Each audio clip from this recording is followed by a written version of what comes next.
महिला जो प्रेग्नेंट है उनके लिए समस्या आई है, लोग को आना जाना हर चीज़ की समस्याएं होती हैं। इस रोड पे समझ लीजिए कि बच्चा बस गिरती है, उसके अलावा कुछ है नहीं। इस रोड पर विकास शून्य दिखाई देता है। बाकी आजमगढ़ में विकास बहुत हुआ है, लेकिन कप्तानगंज वाला मार्ग शून्य दिखाई देता है। बाकी सांसद नहीं होगा जब थे जो है तो उन्होंने विकास बहुत कराया। बाकी पार्टी द्वारा जो भाजपा द्वारा यहाँ पर काम बहुत किया गया, लेकिन इतना ही है कि मतलब जनता समीकरण पे चुनाव होता है, समीकरण है। बाकी जनता के लिए हमेशा दिन रात उपलब्ध रहे। कभी कोई याद किया उस समय, चाहे रात हो चाहे दिन हो, चाहे जब भी आपके पश्चात हो, हमेशा दिखे सबके साथ सबके पास, और यह सबको महसूस भी होता है। नमस्कार, आप देख रहे हैं आजमगढ़ पब्लिक वॉइस न्यूज, संवाददाता महिमा तिवारी के साथ।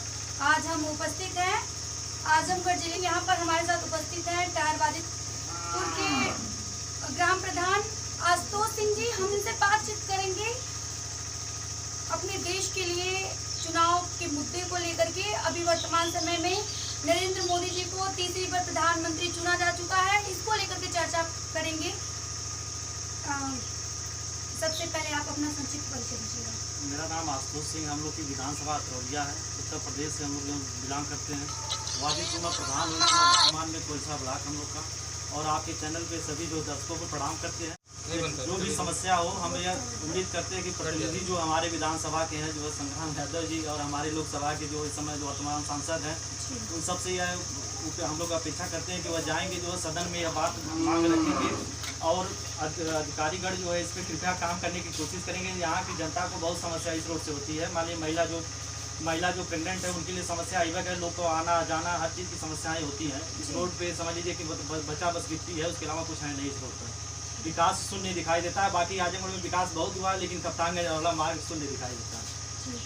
ऐसी क्या वजह रही कि आजमगढ़ से बीजेपी की दोनों सीटें ही नहीं निकली, इसके लिए क्या कहना चाहेंगे? देखिए, जिससे चुनाव समीकरण का होता है, समीकरण के कारण जो चुनाव जीते। बाकी विकास मुझे लगता है विकास तो आजमगढ़ में बहुत हुआ। भाजपा के सांसद नहीं होगा जब थे जो है तो उन्होंने विकास बहुत कराया।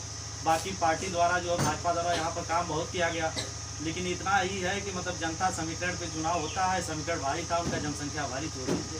और उत्तर प्रदेश में भी बहुत कम सीटें बीजेपी को मिली, ज्यादा सपा को मिली, ऐसा क्या कारण रहा?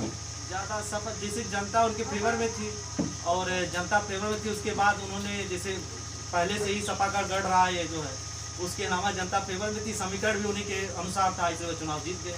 उनकी दोनों सांसद उन्हीं के हैं, 200 विधायक उन्हीं के हैं। प्रधानमंत्री जी मोदी जी तीसरी बार प्रधानमंत्री चुने जा चुके हैं। अपने देश के लिए क्या क्या विकास कर सकते हैं, इसके लिए कुछ आइडिया अपनी बताइएगा।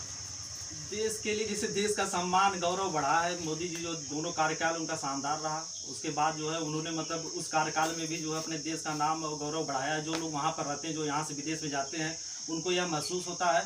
तो अपेक्षा क्या उनसे वह कर रहे हैं। उसके अलावा उनके जो जितने मंत्रालय हैं वो भी बढ़िया काम कर रहे हैं। जो है देश का नाम गौरव ऊंचा उठे, देश में विकास हो, सब लोग रोजगार प्राप्त करें, सबकी गरीबी दूर हो, और सब लोग एक उच्च जीवन और समझिए सम्मान से जिए। यही हम लोग की इच्छा है। हम लोग इसीलिए जो राजनीति में है कि सेवा करने के अवसर हम लोग को मिलता है, और सबके लिए यह सब कार्य कर पाए, सबकी मांग उठा पाए।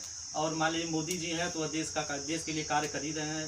और देश में सम्मान और मतलब विदेशों में सम्मान बढ़ा ही है। फॉरेन पॉलिसी जो है भारत की जो है इस समय बहुत उच्च कोटि की है। जी, आपके पिताजी श्रद्धेय विनोद सिंह जी यहाँ के महाप्रधान भी रह चुके हैं। उनका क्या ध्येय था अपने समाज के लोगों के लिए, अपने जनता के लिए करने के लिए, उनके लिए क्या कहना चाहेंगे? वह दिन रात जनता की सेवा में लगे रहे। जनता की पीड़ा देखकर वह जो है कभी पीड़ा देखकर रुके नहीं। वह सोचते थे कि कोई पीड़ित न रहे।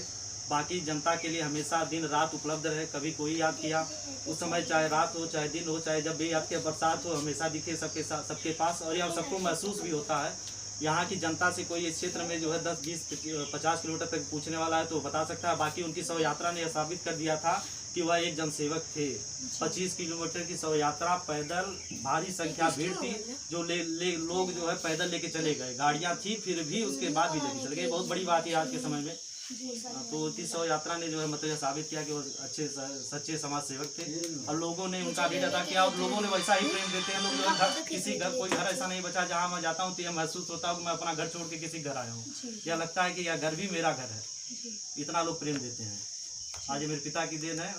इतना है कि मतलब पिता के सपनों को आगे साकार करने की कोशिश है। समय आएगा हम लोग धीरे धीरे चल रहे हैं। समय आएगा तो अच्छी राजनीति करेंगे, लोगों के साथ अच्छी सेवा करेंगे, लोगों के हक के लिए लड़ेंगे, जो पिता का सपना था उसको पूरा करेंगे। जी, अपनी ग्राम सभा की जनता से प्रधान जी आप क्या अपील करना चाहेंगे?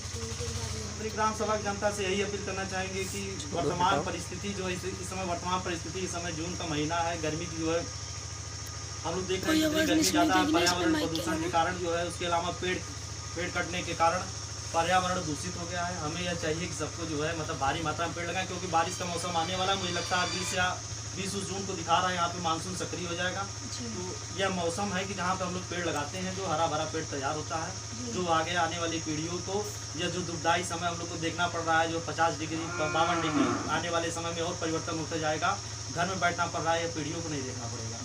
हमें चाहेंगे कि लोग इसके प्रति काम करें। गांव की जनता इस समय वर्तमान परिस्थिति के अनुसार, बाकी गांव की जनता के काम करने के लिए बहुत कुछ है। हमें यह पता है कि ग्राम से ही मतलब जो है मतलब ग्राम ही एक सरकार है, ग्राम भी एक सरकार है। वह एक ग्रामीण व्यक्ति जो है जो काम करेगा वह बढ़ते बढ़ते एक बूंद जो है समझिए बढ़ते बढ़ते एक सागर बनता है। उसी तरीके से देश का विकास है जो है मतलब एक ग्राम से जो है। धन्यवाद प्रधान जी।